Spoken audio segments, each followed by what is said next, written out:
todos e todas.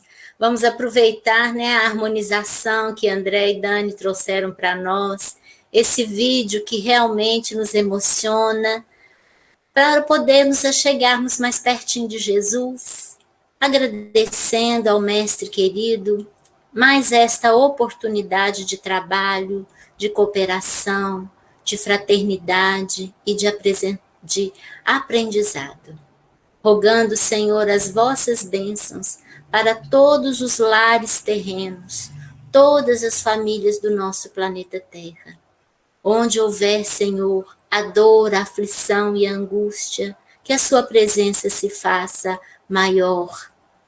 Onde, Senhor Jesus, houver a tristeza e a solidão, que o Senhor possa preencher o vazio e acalmar os corações.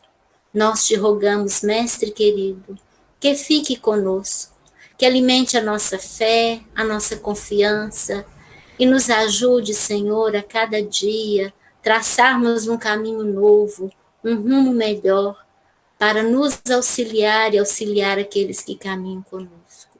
Sê conosco, Mestre querido, hoje e sempre. Assim seja. Assim seja.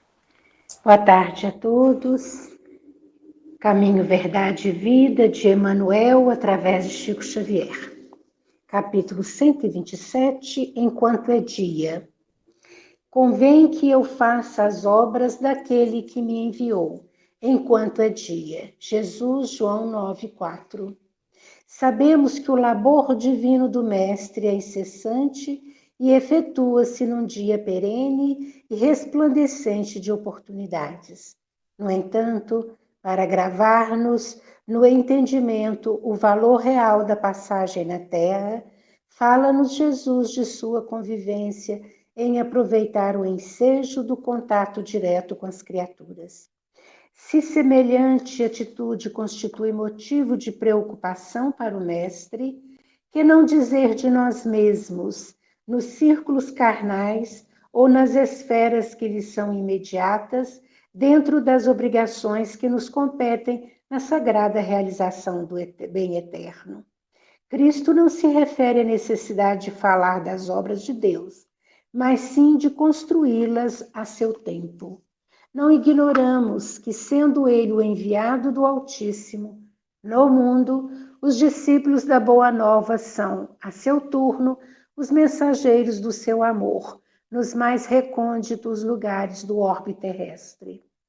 Os que vibram de coração voltado para o Evangelho são efetivamente emissários da divina lição entre os companheiros da vida material, onde quer que estejam, e bem-aventurados serão todos aqueles que aproveitarem o dia generoso, realizando em si próprios e em derredor de seus passos as obras santificadas daquele que os enviou. Jamais desdenhe, desse modo, a posição que te encontrares. Busca valorizar-a por todos os meios ao teu alcance, a fim de que teu esforço seja uma fonte de bênçãos para os outros e para seu próprio círculo. Nunca te esqueças de aproveitar o tempo na aquisição de luz enquanto é dia. Obrigada, Divina. Nada, então, agora, nós vamos passar a palavra para a expositora da tarde, a nossa companheira, né, de doutrina, Nájila Loureiro.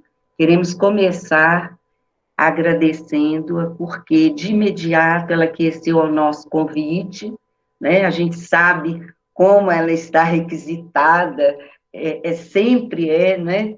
Temos bastante trabalho dela aí nas redes sociais, e logo que ela falou que estava, né, ok, eu falei, nossa, tem que contar o pessoal depressa. Então, foi uma alegria muito grande, Nájila. Ela é socióloga, antropóloga, trabalha, colaboradora da nossa querida Casa Espírita Célia Xavier, né? Quem é de Belo Horizonte sabe do trabalho, mesmo quem não é, que é desenvolvido naquela casa, e ela está como coordenadora da área de família da União Espírita Mineira. Se eu deixei de falar alguma coisa, eu falei alguma coisa errada, sinta-se à vontade para me corrigir, Nájila. E nós antecipamos um pouquinho, são 15h22, né? Você tem até às 16h22, 1 hora, para depois começarmos, né, as perguntas, as dúvidas, caso tenhamos. Seja bem-vinda, é um prazer muito grande estar com você nessa tarde. Muito obrigada, viu, Ângela? A alegria é minha, eu que agradeço o convite. Nós estamos aí nessa empreitada, estruturando uma nova área doutrinária nas instituições espíritas. Estamos comemorando 1 ano a área da família na União Espírita Mineira, oficialmente. Nós sabemos que em algumas regiões, em alguns CREs do estado de Minas Gerais, e aqui em Minas nós temos 28 CREs, em área da família, mas a área da família trabalhando em conjunto com outras áreas, ou infância, ou juventude. Às vezes, a área da família vem apenas no trabalho de reuniões de pais ou reuniões de assuntos familiares. A proposta é trazer e sensibilizar a necessidade da estruturação da área da família nas nossas instituições, justamente porque a família de hoje é uma família que pede socorro, não é? Meu nome é Nájila, sou tarefeira há mais de 30 anos, trabalho atualmente na área da família pela União Espírita Mineira, pela Aliança Municipal Espírita, aqui da cidade de Belo Horizonte, e também agora estou como coordenadora da Comissão Regional Centro.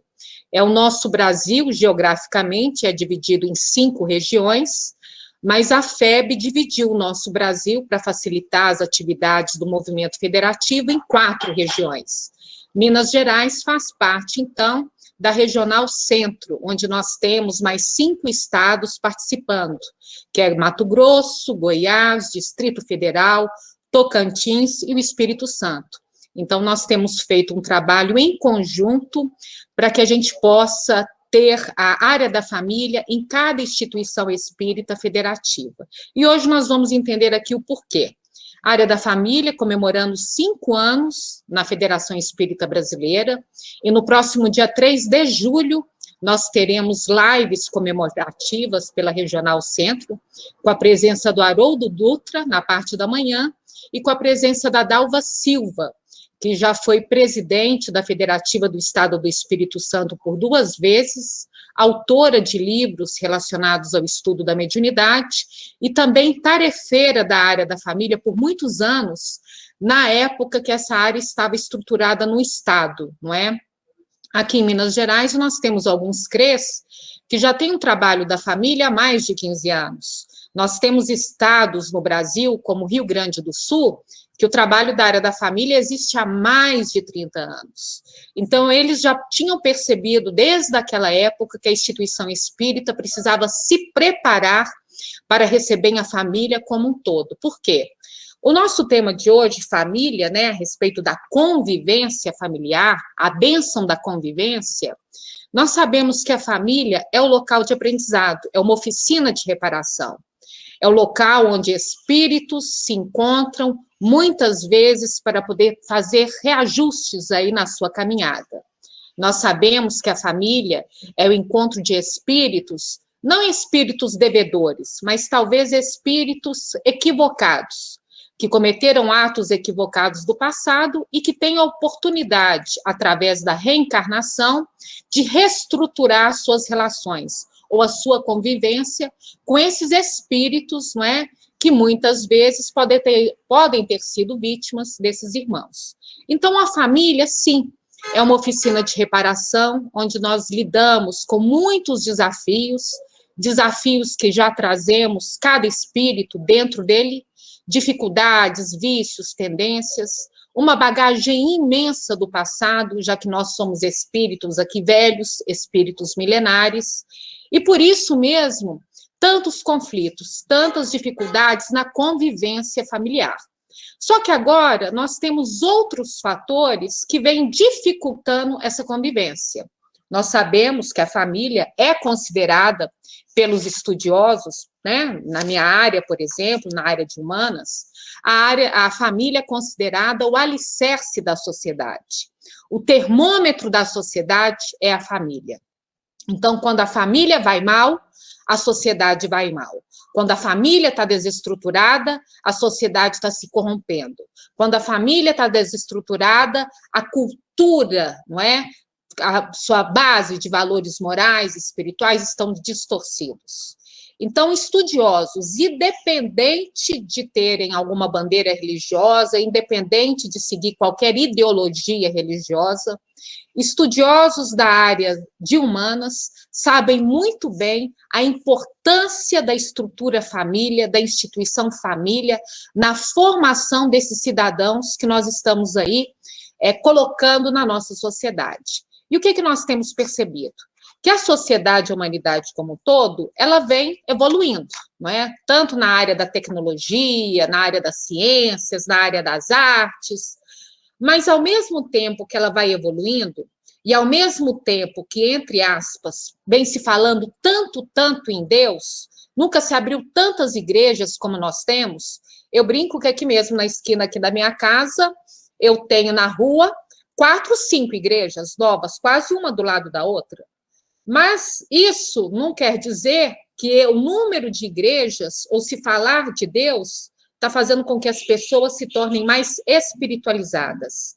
Se fala muito em religião, mas não se fala em religiosidade. Então, se hoje os estudiosos dizem que a sociedade depende de uma família bem estruturada, se hoje a sociedade está corrompida, é justamente porque a família está trazendo problemas na sua base. E que base é essa? Sua base de valores morais. Ela traz problemas na sua ética, na condução, né, das suas vidas. Então, hoje, a área da família vem justamente para mostrar para nós, tarefeiros espíritas, que a família vem sendo deixada de lado nos trabalhos doutrinários. Preocupamos muito com a evangelização, preocupamos muito com a mocidade, mas esquecemos das famílias, esquecemos dos pais, dos responsáveis dessas crianças e jovens. A tal ponto que nós temos um texto do companheiro Martins Peralva no livro Estudando a Mediunidade, onde ele coloca no texto chamado, deixa eu conferir aqui para vocês, A Primeira Escola, onde ele coloca que cuidar da criança, esquecendo os pais da criança, parece-me esforço incompleto. Porque quem leva a criança para a instituição espírita? Os pais. Quem leva os jovens para a instituição espírita? Os pais. Se não leva os jovens, quem motiva a frequência? Quem vai entender a importância dessa base religiosa na vida desses jovens e dessas crianças? Os pais.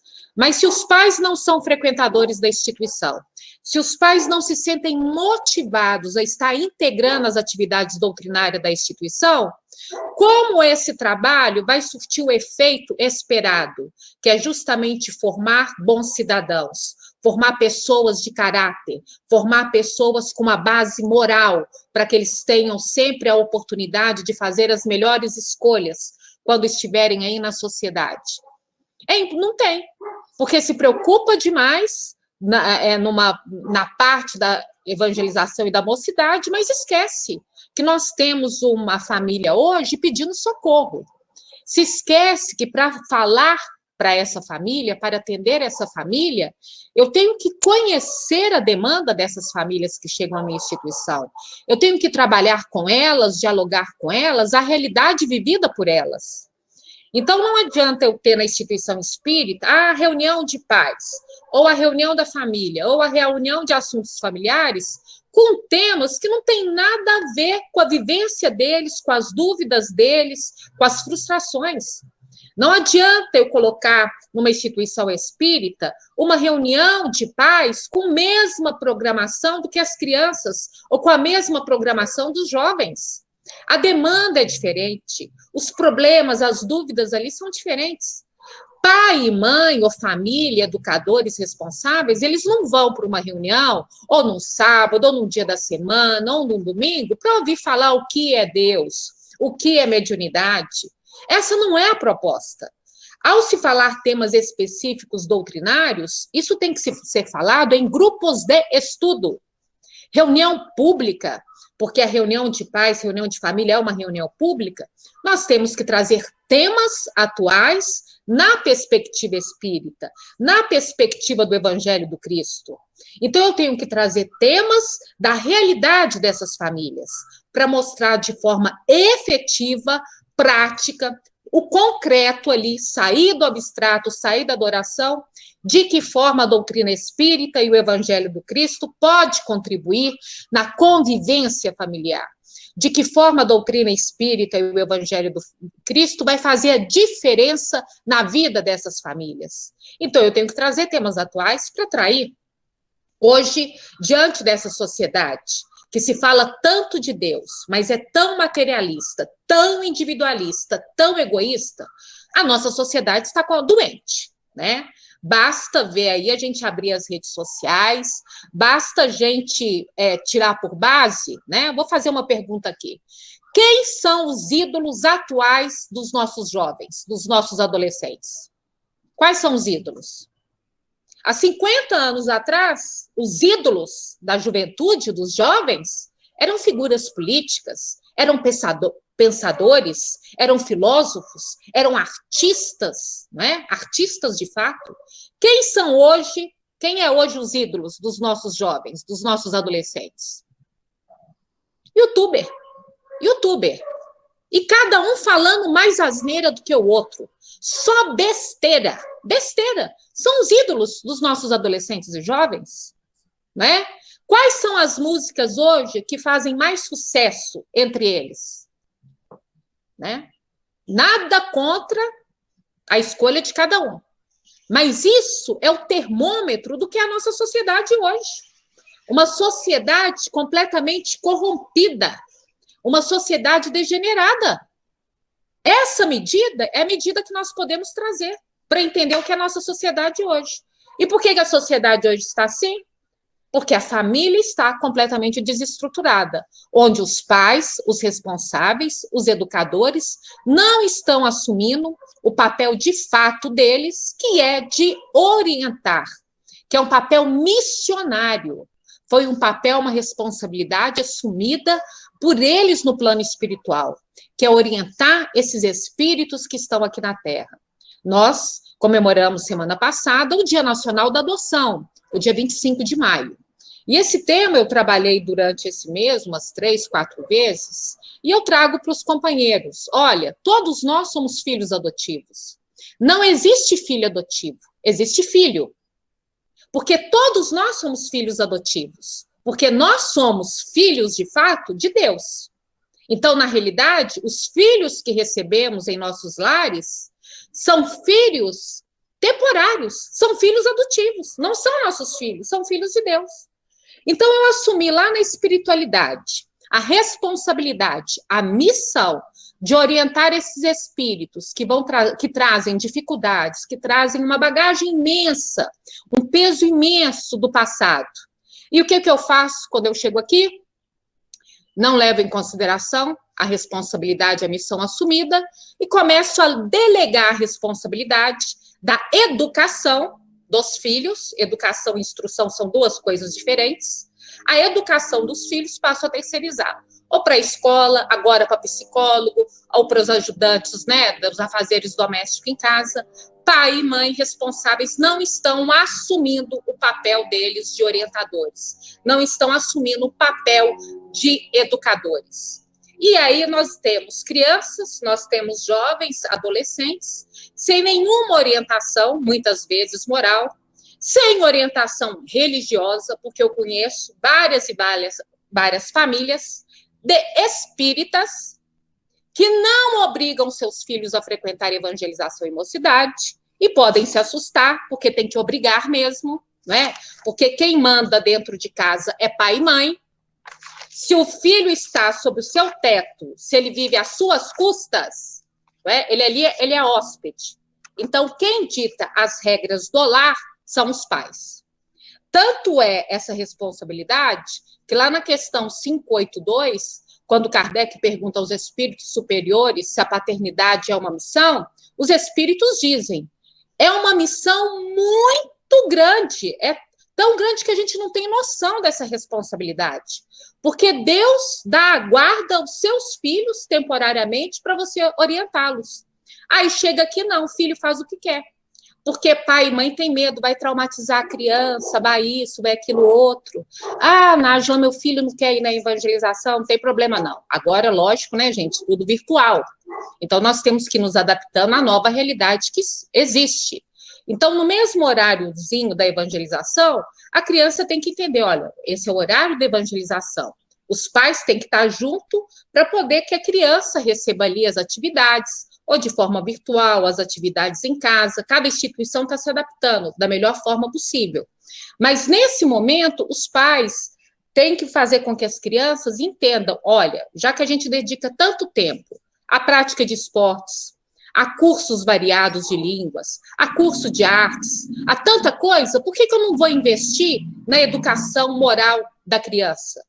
Se eu dedico tanto esforço, dinheiro, tempo para o meu filho ter um diploma, o que vai adiantar esse diploma quando ele desencarnar?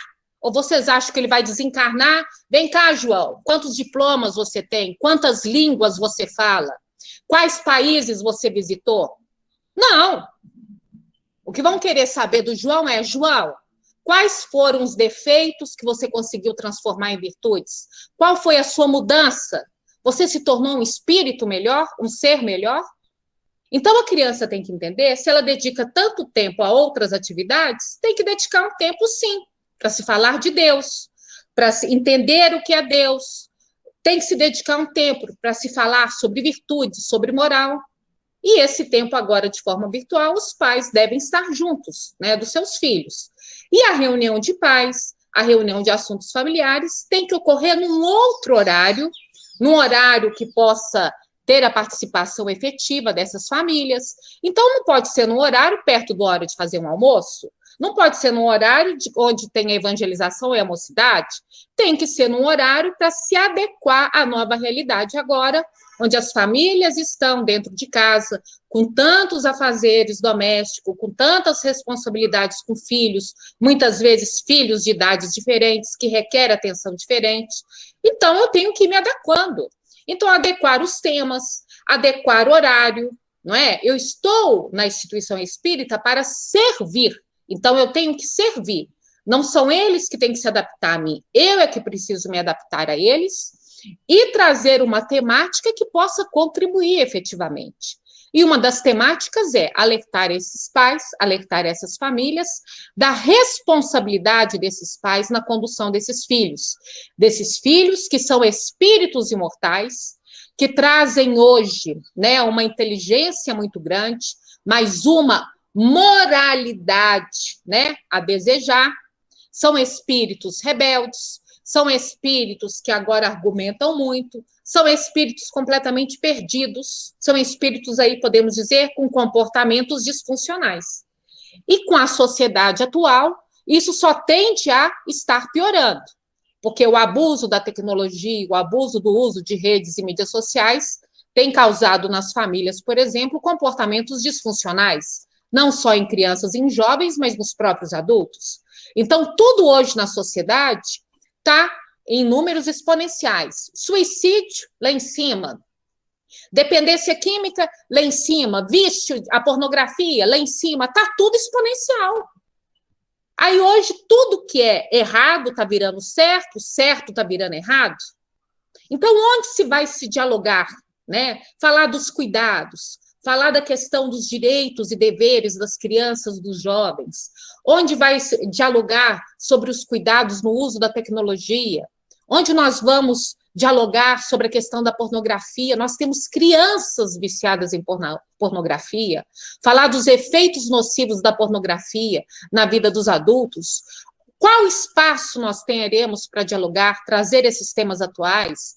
Hoje nós temos um índice que mostra que jovens homossexuais se matam 5 vezes mais. Onde nós vamos falar sobre homossexualidade? Onde nós vamos falar sobre transexualidade? Onde nós vamos falar de suicídio? Nós temos, hoje, a área da família, ela trabalha justamente com esses temas. temas polêmicos, temas espinhentos e temas ainda que são considerados tabus dentro da instituição espírita. Então, pega o problema, varre por debaixo do tapete, fingindo que o problema não existe. Ninguém fala nada, não é? E quando fala, o pior de tudo, que quando fala, fala com preconceito. Que quando fala tem um discurso de estereótipos, de estigmas, não é? Por incrível que pareça, dentro de instituições espíritas, chamadas casas de Deus, templos de oração, nós temos ainda um preconceito velado, preconceito contra a mulher, preconceito contra homossexuais, preconceito contra próprios jovens. Eu sofri isso quando eu era jovem e trabalhava já no movimento com 15 anos, né? Eu sofria 2 vezes. Primeiro, porque eu era mulher, e segundo, porque eu tinha 15 anos, era jovem. Agora eu estou sofrendo preconceito também, gente, porque agora eu estou velha para os jovens, não é? Então, toda hora tem um preconceito diferente dentro da nossa convivência, do nosso movimento espírita federativo. Quem dizer que não existe está mentindo, né? Antes de entrar no distanciamento social, no final do ano de 2019, eu recebi 2 casos. 2 casos. Um caso de uma senhora que chegou para mim chorosa. Eu coordeno 2 grupos de estudo e prática da mediunidade, 1 e 2, usando o material da FEB. Chegou uma senhora muito chorosa perto de mim, estava participando desses estudos, né? Eu não gosto de falar curso, né? Eu gosto de falar estudo, desses grupos de estudo, e chega para mim, Nájila, fui afastada da minha reunião mediúnica, porque eu disse que sou depressiva, que eu tenho depressão e tomo medicamentos. Aí eu perguntei, mas a senhora foi afastada por quê? A senhora está em crise? A senhora não está bem? Não, Nájila, eu estou ótima, faço a minha terapia, tomo a minha medicação, eu estou muito bem. Mas me afastaram da atividade mediúnica porque disseram que eu tenho depressão. Falei assim, mas depressão é doença crônica.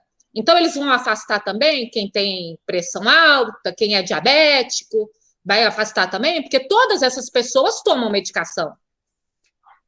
Mas chega lá, não entendendo os nossos companheiros espíritas, que às vezes aquele trabalho numa reunião mediúnica, o trabalho com uma mediunidade dinâmica é para aquela senhora um remédio, vai ser para aquela senhora uma atividade que vai auxiliar na sua melhora. Não, foi afastada.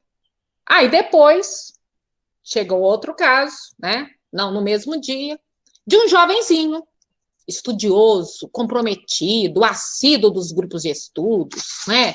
Muito interessado, 22, 23 anos, fez o trabalho, o grupo lá, participou do grupo de mediunidade de cura, de passe, né? Fez os cursos, tudo direitinho, ia começar a trabalhar com o passe, com a irradiação. Foi afastado da tarefa. Aí, chega para mim também, muito desanimado, muito inconformado. Nájila, fui afastado da tarefa, não vou poder trabalhar. Eu perguntei, mas o que foi que aconteceu? Porque eu sou homossexual, não posso trabalhar no passe. Falei assim, gente, o que é isso? Não estou acreditando. Isso dentro da instituição espírita? Aí eu falei assim, será que ele está achando que você vai dar passe colorido, né? Passe arco-íris? Qual o problema? Não estou entendendo. Então, isso existe. Vamos ver os nossos grandes congressos, os nossos grandes eventos espíritas que são realizados, agora, inclusive, de forma virtual. Quantas mulheres vocês veem como convidadas principais? Quantas? Não tem. Não tem. Eu acho que eu já contei essa história lá no grupo de estudos da Fângela, deve conhecer. O ano passado, não é? Um amigo, um companheiro aí de doutrina, me manda eventos que estavam sendo realizados no estado de São Paulo. Mês de março, Dia Internacional da Mulher e tal, Nájila, a gente vai ter eventos aí, divulga pra gente uma semana só dedicada à mulher. Ele me mandou a programação e me mandou os expositores, os temas e tal. Olhei, só tinha homem, não tinha uma mulher, só homem.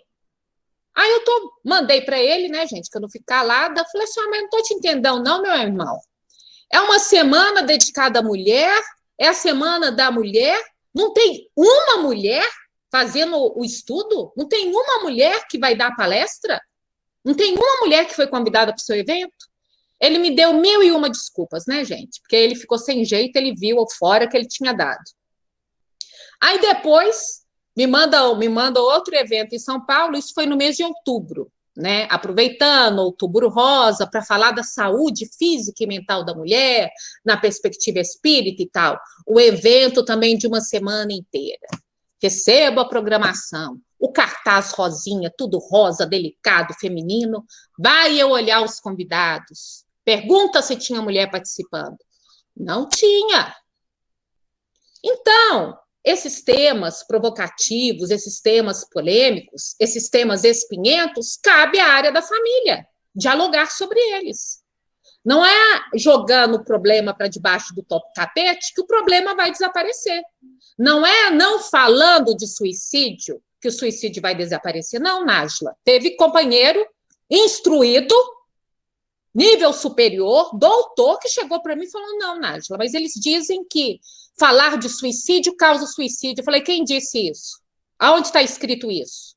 Quem disse isso é um ignorante, já que todos os grandes pesquisadores hoje dizem da área da saúde mental, que quanto mais se fala abertamente sobre suicídio, evita-se suicídio, previne suicídio.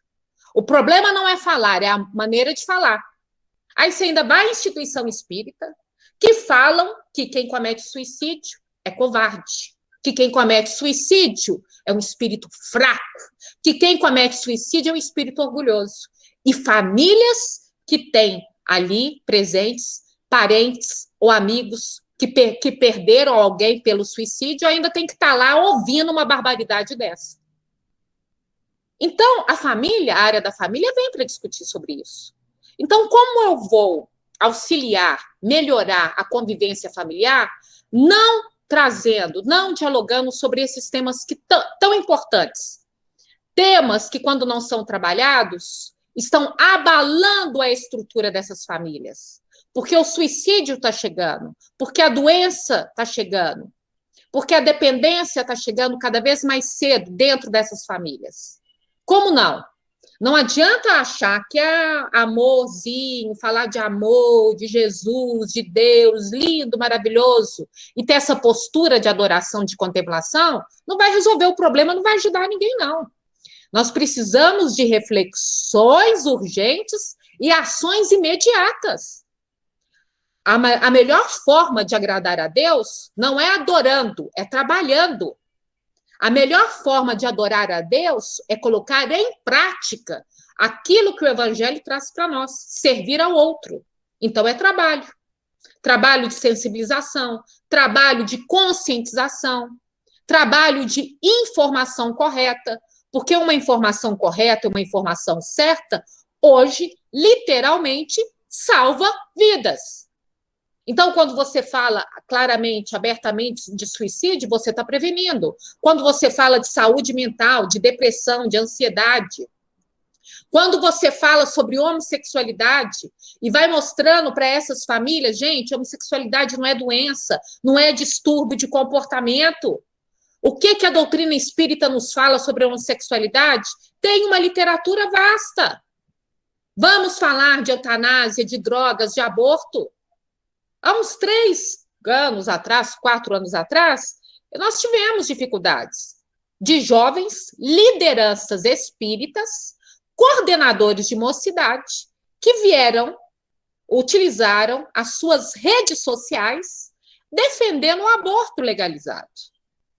Espíritas, jovens, que nasceram em família espírita, que frequentaram a evangelização, que frequentaram mocidade e se tornaram coordenadores de mocidade, defendendo o aborto legalizado nas redes sociais. Aí chama eu, esses jovens, gente, vocês não podem fazer isso não, vocês são referência para a mocidade. Nájila, referência é Jesus. Eu falei assim, meu querido, realmente a nossa referência é Jesus, mas toda vez que eu assumo dentro da instituição espírita, ou mesmo fora dela, no meu mundo profano, toda vez que eu assumo um cargo uma função de liderança, coordenador de atividade, diretor disso e daquilo, eu estou à frente de uma tarefa, eu me torno referência. Nós nos tornamos referência ou não? O evangelizador é referência dos seus evangelizandos. Um coordenador de grupo de estudo é referência dos participantes desse grupo de estudo.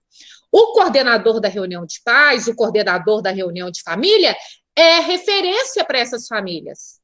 Como não? Como que o jovem que está na coordenação de um ciclo de mocidade não é referência para outros jovens? Lógico que é.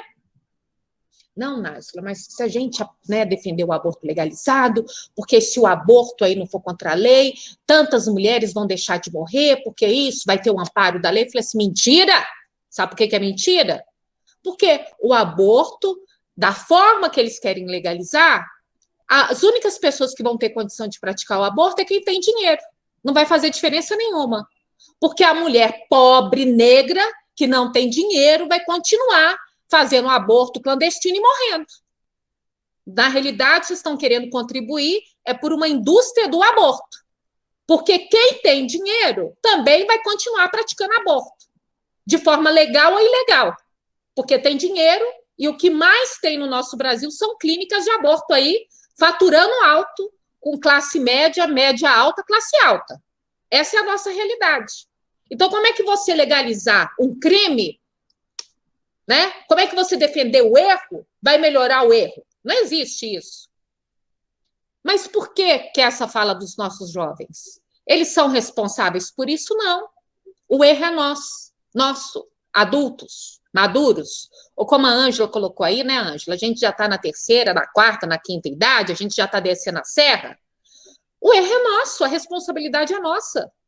Porque falta esse tipo de diálogo dentro das instituições espíritas.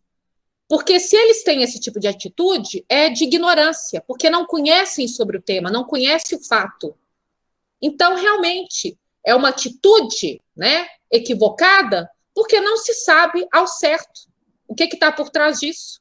Porque dentro das nossas instituições não existem espaços para dialogar sobre isso. E onde tudo isso vai refletir? Vai refletir na família. Reflete na convivência familiar, onde as nossas crianças, onde os nossos jovens, muito precocemente, né, estão tendo aí uma vida sexual ativa, onde a AIDS está presente nos lares, está se falando tanto só em Covid nesses últimos 2 anos, mas a AIDS continua aí, contaminando milhares e milhares de jovens. Hoje nós temos aí um número absurdo de jovens com doenças sexualmente transmissíveis, doenças que já tinham desaparecido e estão voltando, retornando novamente. E por que isso? Porque não se fala sobre sexualidade na instituição espírita. Não se orienta essas famílias, olha, precisa se falar sobre sexualidade. Precisa mostrar a questão das forças sexuais de uma forma saudável, sadia. Precisamos mostrar para as nossas crianças, os nossos jovens, por que a pressa, né? Mas não. Então, a convivência familiar, as nossas relações familiares, quando ocorre esse afrouxamento, essa desestruturação, é como os espíritos dizem, lá na questão do livro 775, qual seria para a sociedade o resultado do relaxamento dos laços de família? Um agravamento do egoísmo. E o que o egoísmo gera? Gera o que está ocorrendo na nossa sociedade hoje. Comportamentos, né? Relações doentes, comportamentos doentes. Hoje nós temos uma sociedade extremamente viciada, uma sociedade extremamente dependente. Hoje a nossa sociedade está doente. Então, a área da família vem mostrar aos nossos companheiros de outras áreas que precisamos trabalhar em conjunto, precisamos trabalhar integrados, que precisamos trazer uma temática de família atual para ajudar a todos que procuram a nossa instituição espírita, procuram, às vezes, querendo respostas, procuram socorro devido a um problema, a uma dor, a um sofrimento. E elas não têm tido na nossa instituição espírita o acolhimento correto, o acolhimento necessário. Hoje nós temos atendentes fraternos que não sabem dialogar sobre suicídio, sobre conflitos sexuais. Hoje nós temos reuniões públicas que não priorizam a demanda do grupo, a demanda dos frequentadores. Hoje nós temos reuniões públicas sem uma temática de família.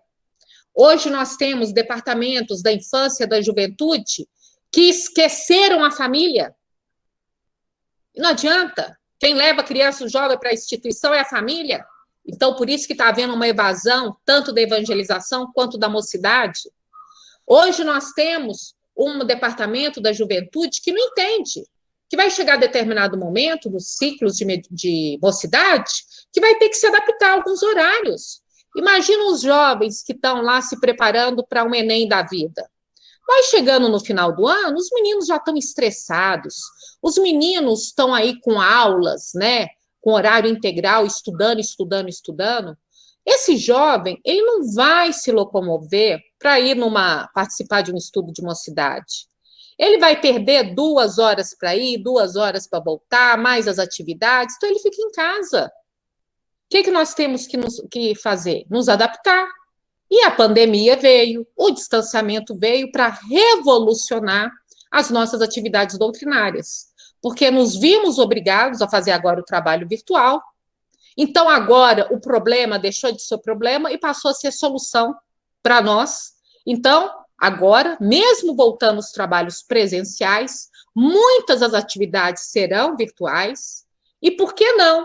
No próprio ciclo da mocidade, no segundo semestre, onde os jovens estão se preparando, no ciclo onde os jovens estão preparando para o Enem, por que não fazer com que todos os trabalhos sejam virtuais? Aí o jovem não vai abandonar os estudos, não vai abandonar o encontro com seus irmãos, o jovem não vai deixar de participar das atividades doutrinárias, porque ele não precisa mais sair de casa, então ele não vai perder tanto tempo. Sendo atividade virtual, ele vai poder tirar ali 1 hora, 1h30. E se essas atividades virtuais, ao invés de serem estudos doutrinários, por que não ser momentos de relaxamento, momentos das artes, uma música, uma poesia, um momento de conversa fiada mesmo, de falar, para que o jovem possa se harmonizar, para que o jovem possa relaxar, já que está tendo uma rotina de estudos tão grande? Vocês estão me entendendo quantas questões a gente precisa modificar dentro das nossas instituições espíritas? E o que a pandemia nos mostrou? A pandemia nos mostrou que nós temos muita coisa para mudar dentro das nossas instituições espíritas. Porque parece que as nossas atividades, elas pararam no tempo. As nossas atividades numa instituição podem estar dando certo há 20, 30, 40, 50 anos. Não, Nájila, a tarefa está ótima, tem 50 anos que eu faço essa tarefa aqui, nunca tive problema, então está errado. Uma atividade, um trabalho que não tem problema, não tem desafios, quer dizer que ela não está evoluindo, ela não está melhorando. Então, ela parou no tempo. Então, nós, espíritas, nos acomodamos. As nossas atividades se tornaram imediatistas. Nós não paramos mais para avaliar trabalho, nós não paramos mais para trazer índices, indicadores de avaliação dos nossos trabalhos, para entender se o objetivo proposto, se ele está sendo de fato alcançado. Nós trabalhamos no tempo e ficamos numa posição muito confortável. Ah, eu vou lá, passo ponto no centro espírita, quer passar ponto, né? Vai lá, passa o pontinho, o cartão, o horário, não, vai contar. Porque aí, quando eu desencarnar, eu vou pegar esse cartão de ponto, olha, eu não saía do centro espírita de segunda a segunda. Mas e daí? O trabalho não evoluiu, o trabalho não progrediu, o trabalho, muito pelo contrário. Uma evasão na evangelização, uma evasão na mocidade, uma evasão do público em geral, uma diminuição dos grupos de estudos. Então, o trabalho, o que adiantou a sua presença lá de segunda a segunda? Se tudo continua igual da mesma forma. Mas aí a gente tem a ilusão de que ser barata de centro espírita vai nos garantir o lugarzinho lá, né? Não é céu, não, agora é nosso lar. Lá numa colônia mais ou menos parecida com o nosso lar. Porque a gente troca, nós espíritas trocamos o inferno pelo umbral e o céu agora por colônia espiritual. Não!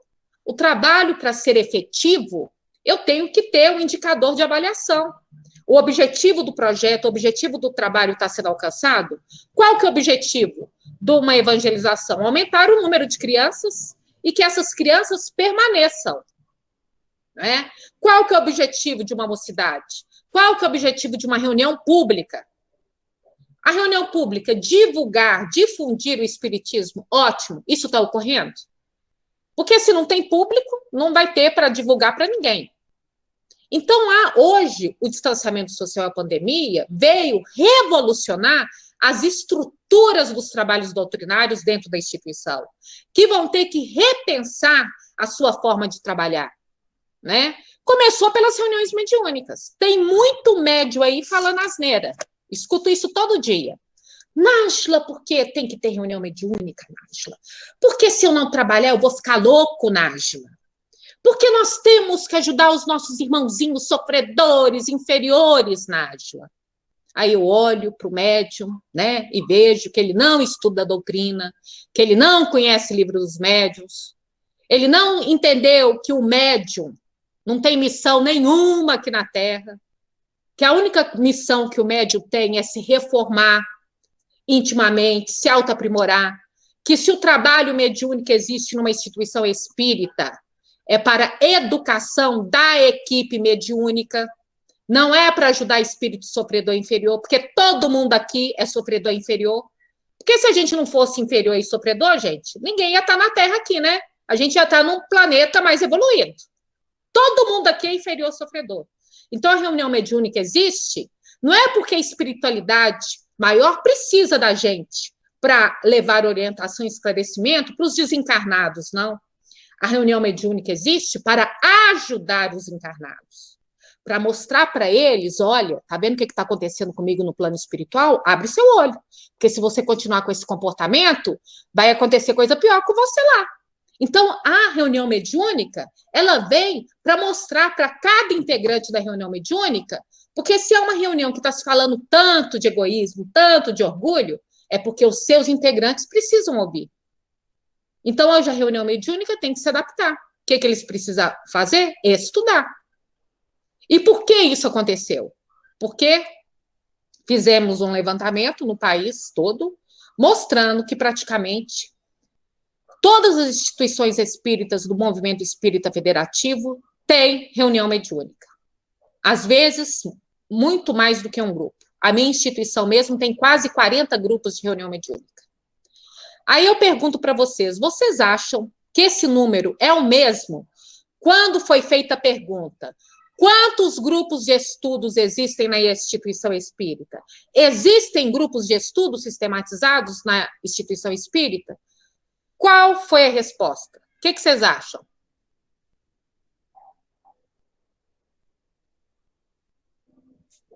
Pode abrir o microfone, gente, falar. É difícil, né, na nossa instituição mesmo, quem trabalha, né, na diretoria, Bel e eu, quantas vezes nós fomos procurados por pessoas querendo iniciar uma reunião mediúnica, né, Bel? E a gente fala, gente, mas nós, tudo bem, já tem um número suficiente, que é uma instituição pequena, e esse pessoal precisa participar das reuniões de estudo. E não existe essa participação nem das reuniões públicas, e direi dos grupos, né, de estudo. Exatamente, não tem. Não tem. Mas reunião mediúnica toda instituição espírita tem, e muita. A minha instituição mesmo. A minha instituição, nós não tínhamos salas disponíveis para implantar os estudos sistematizados. Uhum. Eu só tinha na sexta-feira uma sala que ia comportar. Então, todo estudo, pensava no estudo, não tinha como implantar um ESD, um EAD, uma introdução ao estudo do espiritismo. Não tinha sala. Estava tudo ocupado por reunião mediúnica. Aí a gente foi abrir a boca. Nossa, gente, vocês estão tão preocupados em ajudar os mortos, né? E os vivos? Quem vai ajudar? Porque o objetivo da instituição espírita é educar o espírito. E como é que a gente educa o espírito? Estudando doutrina, estudando evangelho, dentro dos grupos de estudos. Porque a palestra pública é só para colher. A palestra pública é para pontuar pontos importantes. A palestra pública é para incentivar, motivar as pessoas a participarem de grupos de estudo para conhecer a doutrina. Ninguém conhece doutrina, estuda doutrina, aprende doutrina ou o Evangelho do Cristo em palestra pública.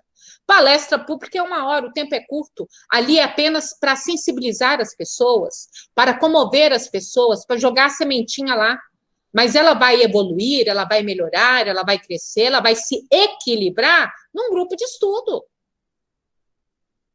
Então, nós precisamos, com esse distanciamento social, reaprender a trabalhar. E vamos ter que reaprender agora à força. Porque mesmo retornando às atividades presenciais, muitas das atividades virtuais vão continuar. As últimas atividades que vão retornar, com certeza, é evangelização e mocidade.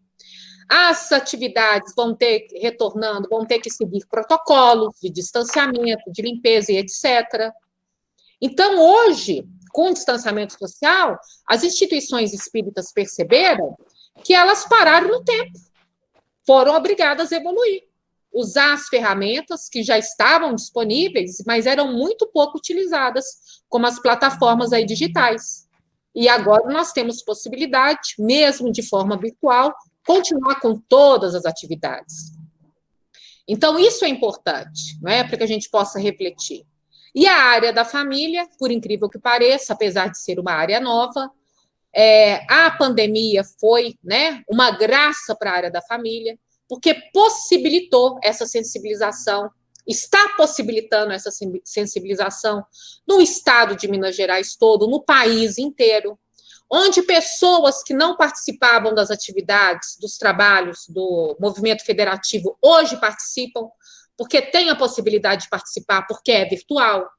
Hoje nós temos cidades no Brasil que não têm instituição espírita, e que hoje eles frequentam instituições espíritas de outra cidade, participam das atividades, porque agora é virtual.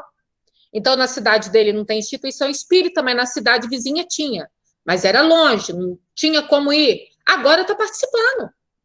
Hoje nós já temos instituições espíritas que estão sendo fundadas 100% virtuais no Brasil. Hoje nós temos brasileiros, né, que moram fora do país, que estão retornando às suas antigas instituições espíritas, trabalhando porque os trabalhos são virtuais. Então, um rapaz foi morar no Canadá porque está estudando, o outro foi para os Estados Unidos, o outro casou, está no Japão, estão participando dos grupos de estudos da instituição que frequentava quando aqui no Brasil. Então, as ferramentas, né, que nós temos hoje vai nos propiciar a fazer com que os nossos trabalhos cresçam e evoluam. Então, o distanciamento social veio provar isso, veio mostrar na prática, olha, vocês precisam mudar, vocês precisam evoluir. E a área da família, nesse momento, porque exatamente 1 semana antes do distanciamento social, foi que nós tivemos a primeira reunião oficial da área da família da União Espírita Mineira. Foi, inclusive, na sede histórica, lá na Rua Guarani. 1 semana depois, veio, então, o distanciamento social e fechou tudo. Aí nós pensamos, e agora? Como nós vamos estruturar a área da família no Brasil, no Estado, se as atividades agora foram todas suspensas, e agora o que fazer? Rapidamente adaptamos, formato virtual, e hoje está aí conseguindo chegar a sensibilizar em locais onde não tínhamos acesso. Então, o distanciamento social foi uma bênção para a área da família, como foi uma bênção também para as instituições espíritas, que não queriam, né, evoluir, agora estão sendo obrigadas a evoluir e a repensar muito das suas atividades, não é? Então, a base do trabalho espírita, da doutrina espírita, que é a divulgação dessa doutrina que é educadora, é intensificar e auxiliar as famílias na sua convivência, a entender as suas dificuldades, os seus desafios, e fazer com que a gente possa instrumentalizar essas famílias para a resolução das suas dificuldades. Porque ninguém resolve o problema de ninguém, não existe receita pronta. Cada espírito traz as suas próprias dificuldades. O que nós vamos oferecer a essas famílias ferramentas para que elas possam trabalhar as suas próprias dificuldades e ir vencendo aí os seus desafios. A proposta da área da família é criar momentos de diálogo, criar espaços de diálogo, é trazer temas sem preconceito, sem estereótipo, sem estigma, é trazer a informação correta, se utilizando, inclusive, de literatura que não precisa ser doutrinária, se utilizando de profissionais, de técnicos, quando necessário, para que possam nos auxiliar no entendimento de temas. Ao falar de suicídio, convocar um psiquiatra, um psicólogo que trabalha no suicídio. Ao se falar de adoção, convocar um assistente social, um psicólogo da vara da infância e juventude para falar do tema. E depois nós, lideranças espíritas, coordenadores da área da família, alinhamos o tema na perspectiva espírita, na perspectiva do Evangelho do Cristo. Com isso, as famílias vão se sentir amparadas, acolhidas, porque, de fato, elas vão receber ali a orientação de problemas reais, de situações e circunstâncias reais que são vivenciadas por elas. E não naquela coisa, a gente não lê uma mim, nossa, que lindo, todo mundo lindo, e todo mundo sofrendo, chorando por dentro. Não é assim. Precisamos entender que não é uma fala superficial, não é dizendo para essas famílias que o evangelho no lar, água fluidificada, passe e vai resolver seu problema, porque nós estamos mentindo, nós estamos enganando. Isso são paliativos, porque a verdadeira mudança se dá na estrutura do espírito, a verdadeira mudança se dá na moral, na ética do espírito. E isso só é possível dialogando, conversando, educando, se educando. E a doutrina espírita nos propicia isso, mas não temos espaço para isso. Nos perdemos em atividades, atos exteriores, nos perdemos em falas, em discursos vazios e superficiais, sem conhecer o problema de fato, a causa de fato, e fingindo que ajuda alguém. Porque é fingir, não está fingindo, porque não está ajudando. Né? É igual em algumas escolas públicas, tá, gente? Porque tem muita escola pública boa, né? Muita escola pública boa. Mas tem muita escola pública que o professor finge que ensina, o menino finge que aprende. A instituição espírita estava assim. Não, é só eu cumprir meu horário. De 8 até meio-dia, eu fico no centro espírita aqui, dou evangelização, faço a palestra, tal, vou para casa, pronto. Estou recebendo meu bônus hora. Deixa eu falar com vocês, esse negócio de bônus hora é bobagem. Porque o que vale é a intenção do trabalho. É a intenção. O que vale é se eu conseguir alcançar o objetivo. Então, é a educação do espírito. Aquele espírito que receber essa orientação moral, aquele espírito que se estiver reeducando, de fato, ele vai conseguir resolver suas dificuldades. Ele vai conseguir lidar com as suas atribulações. Não adianta chegar para uma pessoa, para um irmão que está desequilibrado, que está sem esperança, que está sem coragem, que está sem fé nele, fé na vida, fé nos outros, e falar com ele, meu filho, implanta o evangelho no lar. Ele não vai implantar.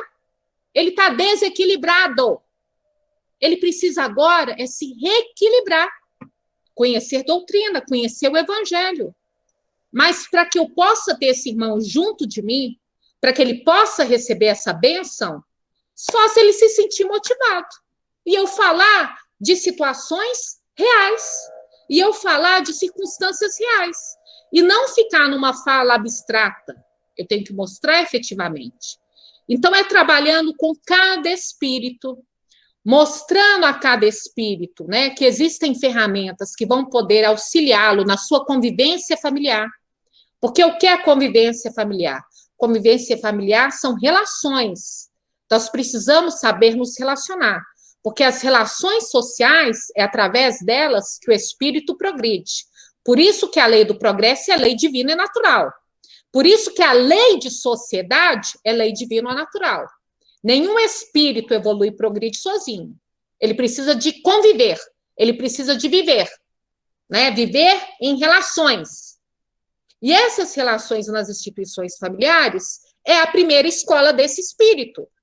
É na família que eu vou formar o espírito, o cidadão, que vai fazer a diferença na sociedade.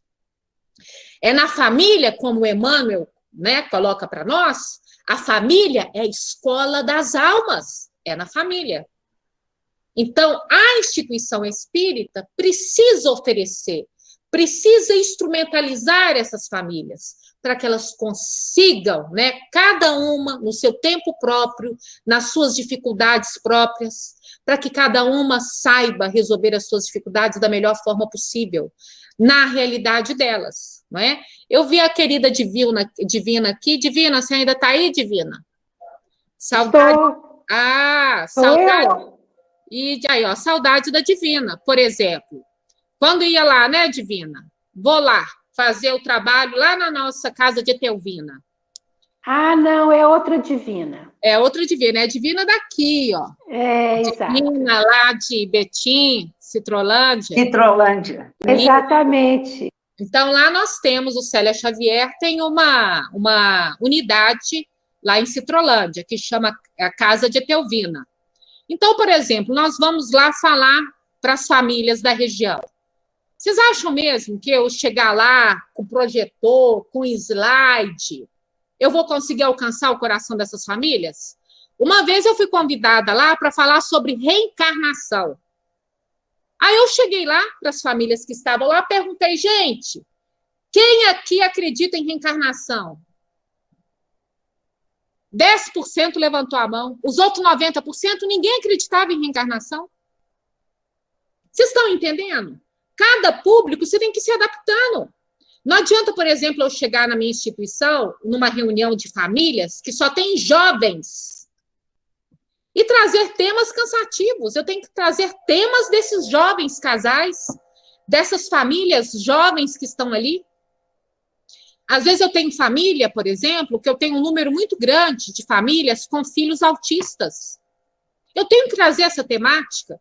As nossas instituições estão preparadas para receber essas crianças com essas síndromes tão diferentes? Não estão. Então, assim, precisamos nos adaptar, precisamos refletir. Chega de fingir que a gente está fazendo alguma coisa. Nós temos que trabalhar de forma efetiva.